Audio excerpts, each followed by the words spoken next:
La desaparición de un rico constructor de Las Vegas tenía todo el aspecto de ser un acto delictivo. En su testamento había anticipado que algo malo podía ocurrirle. Un submarinista, un experto en balística y un repartidor de pizzas sirvieron para demostrar que su premonición era cierta.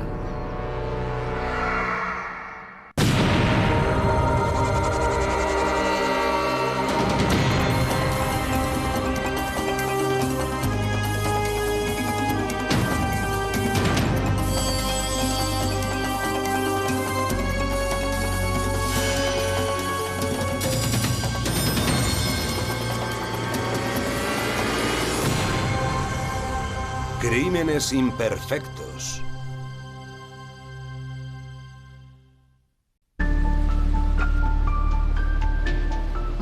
Cada 20 minutos se termina una nueva casa en Las Vegas, Nevada, lo que la convierte en una de las ciudades de crecimiento más rápido de los Estados Unidos. Y así fue como Ron Rudin hizo su fortuna, construyendo zonas residenciales en el extrarradio de Las Vegas. Cold Creek era una urbanización preciosa. Era una de las primeras urbanizaciones en las que se podía comprar media hectárea de terreno y estar a 2000 metros de altura. Y tal vez 2 grados menos de temperatura en verano. A pesar de su éxito, Ron Rudin también tenía sus enemigos. Él había embargado a mucha gente, había dejado en la calle a mucha gente. Tenía las hipotecas y el que no pagaba tenía que irse, así que había mucha gente a la que no le gustaba Ron Rudin. Para protegerse, Ron tomaba todas las precauciones necesarias. Ron vivía en una auténtica fortaleza. Tenía la casa rodeada por un muro con alambre de espino. Y dentro había perros de presa y sistemas de alarma. Y toda una armería llena de pistolas, rifles y toda clase de armas. Un lunes por la mañana de 1994, Ron Rudin no se presentó en el trabajo como había hecho siempre en los 20 años que llevaba en el negocio. En cuanto vieron que no había ido media hora antes para abrir la oficina, los empleados supieron que pasaba algo malo. Además, él vivía al lado de la oficina, y eso tampoco era buena señal. Ron no era de los que desaparecen por las buenas, y desde luego no era de los que desatendían el negocio. La quinta esposa de Ron, Margaret, llamó a la policía para denunciar su desaparición. Dijo que no había llegado a casa la noche anterior. Después de aquella noche, Ron Rudin desapareció de la faz de la tierra. No había usado ningún cajero, no había movimientos en su cuenta, nadie le había visto en ninguna parte y no había usado su teléfono móvil. Una semana después, la policía encontró el coche de Ron en el aparcamiento de un club nocturno a las afueras de Las Vegas. La persona que encontró el coche era el encargado del club de striptease y era un policía expulsado del cuerpo de Las Vegas que había tenido contactos con la mafia. Eso llamaba mucho la atención a la gente. Y todos se preguntaban si la desaparición tendría algo que ver con la mafia. En el interior del coche había restos de sangre demasiado degradada para hacer la prueba de ADN. Y los expertos forenses también encontraron barro. Los detectives tenían la teoría de que el cuerpo de Ron Rudin había sido transportado en el coche o en el maletero. Pero el análisis forense no pudo determinar la procedencia del barro. Un mes más tarde, a unos 100 kilómetros de allí, un excursionista que estaba en el lago Mojave hizo un siniestro descubrimiento. Encontró un cráneo humano. El cráneo en sí estaba intacto. Y estaba en un montículo a unos 20 metros de una zona que estaba quemada.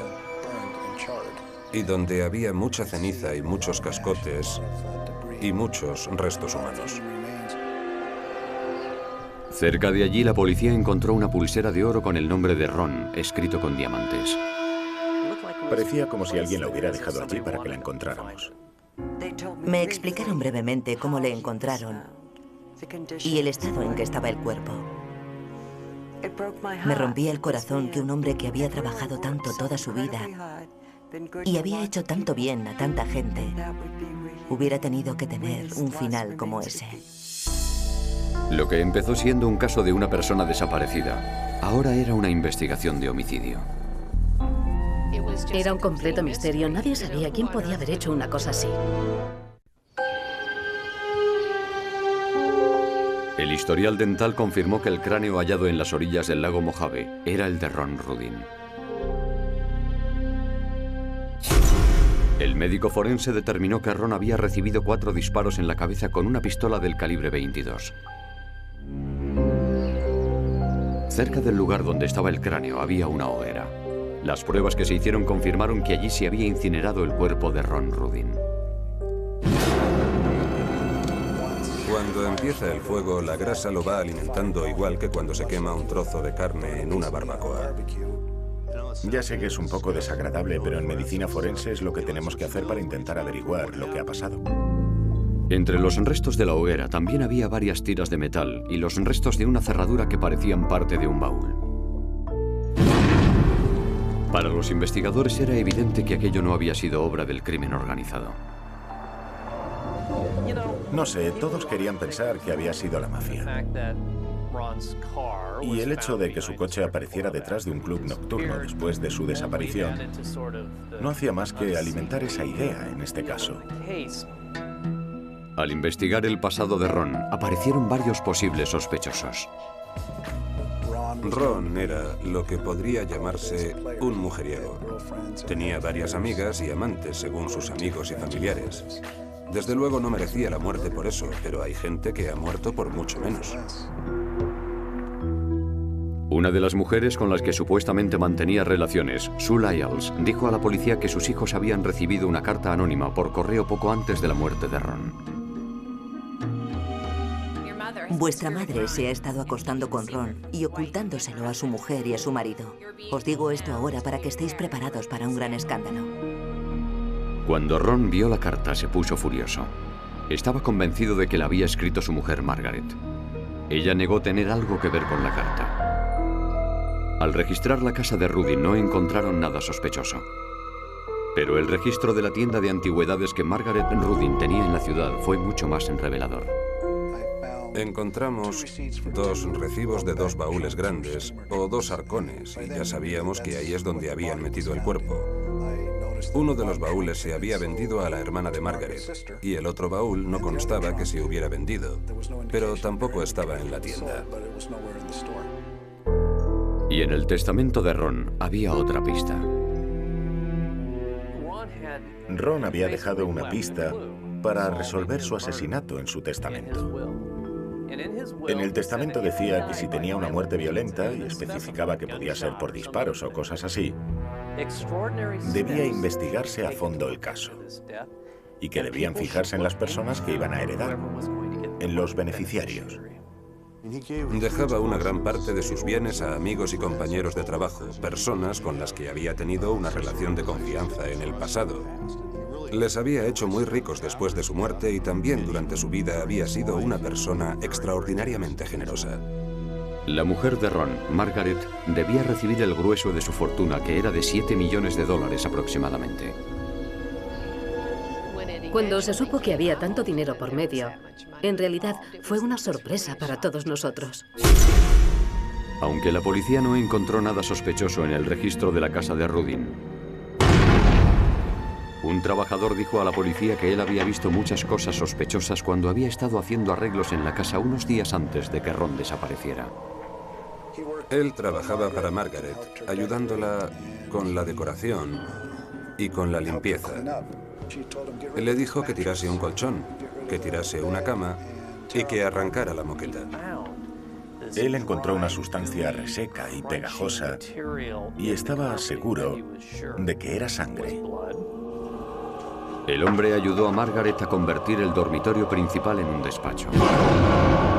Aunque la habitación estaba redecorada, los investigadores decidieron analizar las paredes y el techo en busca de restos de sangre que pudieran haber limpiado. Aplicaron luminol y aquello parecía la Vía Láctea. Todo se iluminó como un árbol de Navidad. Estaba claro que ese era el escenario del crimen. Uno de los detectives de homicidios estaba dando vueltas por la habitación y miraba como extrañado y de repente se paró y dijo: vaya, creo que yo he estado aquí antes. Y era cierto. 20 años antes, la segunda mujer de Ron, Peggy, se había suicidado de un disparo en esa misma habitación. Ahora los investigadores no sabían si la sangre del techo y las paredes era de Ron o de su exmujer que se había suicidado. Pero en la pared, justo sobre el lugar donde antes había estado la cama de los Rudin, había una fotografía de su quinta mujer, Margaret Rudin. Y en la foto había una pista importante.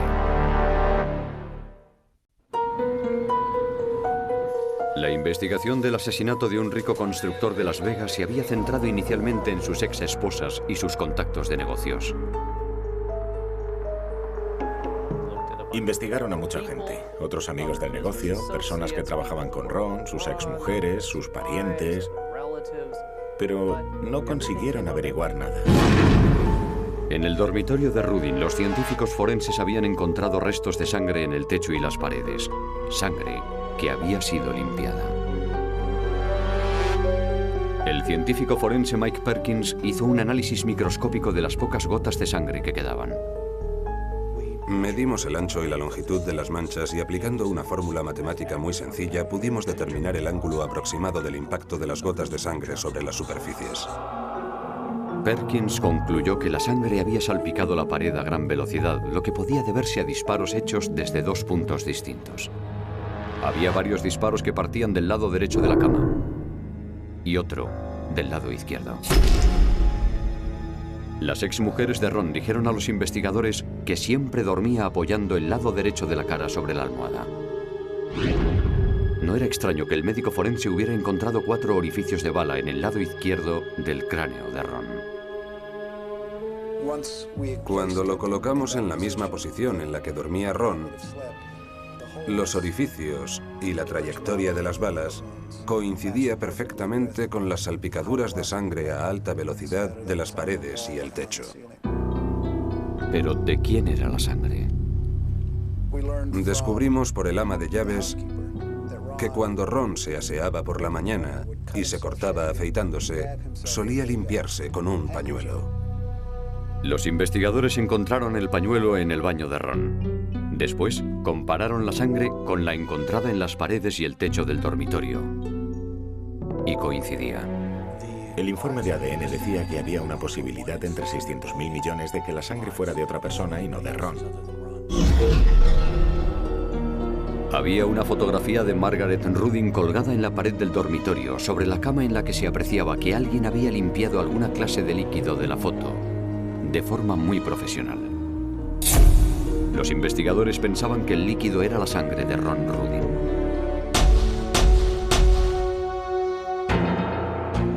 Basándose en las pruebas forenses, la policía decidió detener a Margaret Rudin por el asesinato de su marido. Mi compañero había llamado a su abogado para decirle que había una orden de arresto contra su cliente y si iba a entregarse o había que ir a buscarla. Y dijo, yo no sé dónde está. Y se había ido. Había volado. Había desaparecido y estuvo desaparecida mucho tiempo.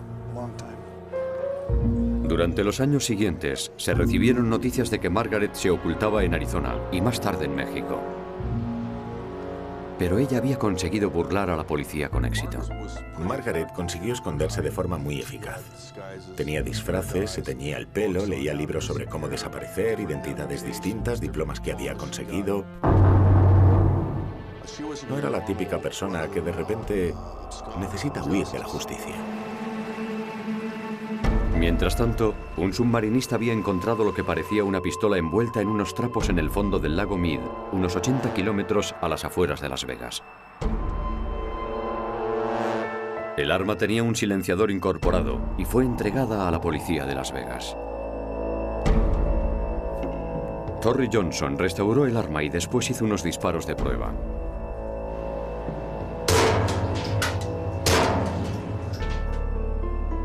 Bajo el microscopio, observó que las balas de los disparos de prueba tenían unas marcas muy especiales.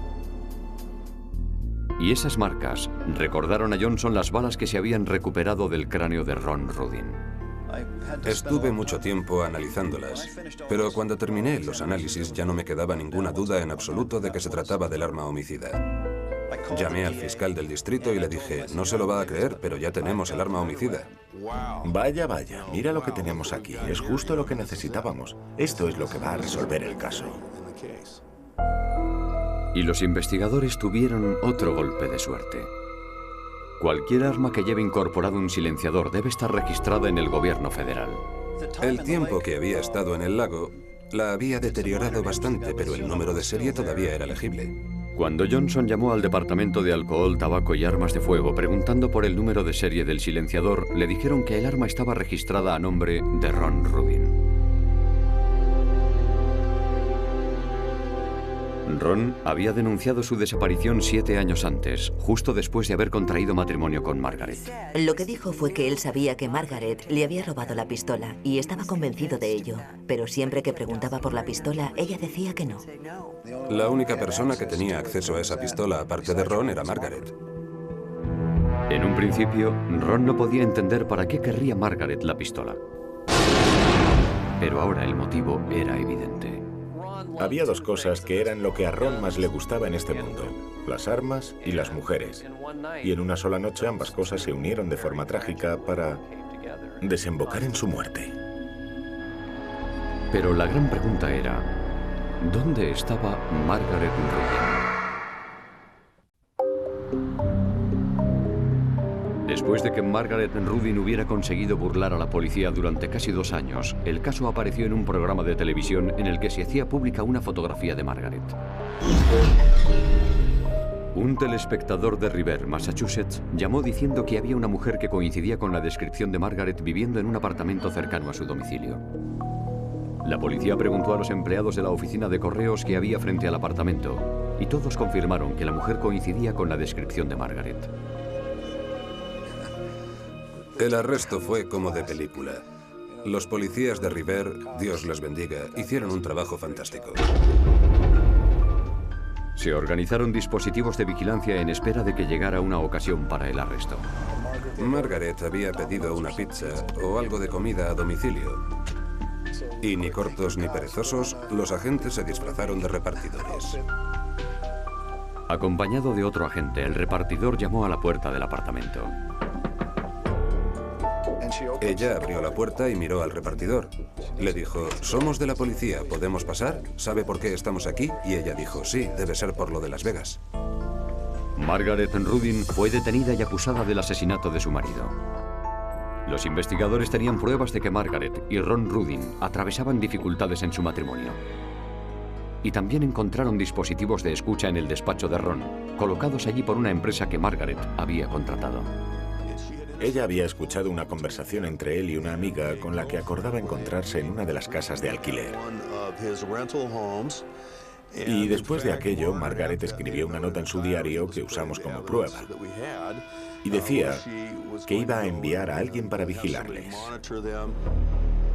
Margaret sabía que su matrimonio estaba acabado. Y sabía perfectamente cuáles serían las consecuencias económicas de un divorcio. Según los fiscales, Margaret esperó hasta que Ron se quedó dormido. Después, usó la pistola que había cogido de la colección de Ron unos años antes. Las pruebas forenses demuestran que Margaret hizo 3 disparos desde el lado derecho de la cama, produciendo salpicaduras de sangre en el techo y las paredes y en su propio retrato. Después fue al otro lado para hacer el último disparo.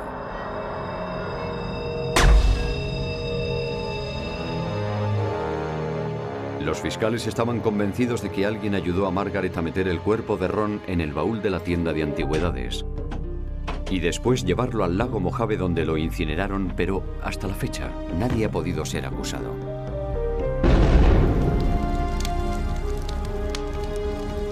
Los fiscales creen que Margaret dejó intencionadamente la pulsera de Ron a la vista cerca de la hoguera para que los restos fueran fácilmente identificables y así poder cobrar los $7 millones de su herencia. Arrojó el arma homicida al fondo del lago Mead, donde un hombre que hacía submarinismo la encontró por casualidad. Y dejaron el coche de Ron en el club nocturno para despistar. Margaret había estado casada 5 veces, pero nunca había tenido estabilidad económica. Nunca pudo ganar dinero suficiente por sí misma para mantenerse ella sola. Y la policía cree que Margaret le mató por el motivo más viejo del mundo, que es el dinero. Margaret Rudin se declaró inocente. Sus abogados presentaron su propia versión de cómo se produjo la muerte de Ron Rudin, convirtiéndose en testigos durante el juicio. El juez lo consideró inapropiado. No tiene usted por qué gritarme, señoría. Pues lo siento mucho. El jurado declaró a Margaret Rudin culpable de asesinato en primer grado. Fue sentenciada a cadena perpetua, sin libertad condicional. Era camaleónica en la vida real y camaleónica a nivel psicológico. El número de serie del silenciador fue lo que sirvió para unir todas las piezas. ¿Quién iba a pensar que acabaría apareciendo la pistola? Eso en sí ya fue un milagro. Que Margaret usara una pistola con silenciador fue lo que la condenó. Por eso las balas tenían marcas tan extrañas. Y eso fue lo que nos ayudó a identificar el arma. Al jurado se le suele decir que los testigos pueden equivocarse, pueden ver las cosas de otra forma y pueden incluso llegar a mentir. Pero las pruebas forenses no mienten, solo son lo que son.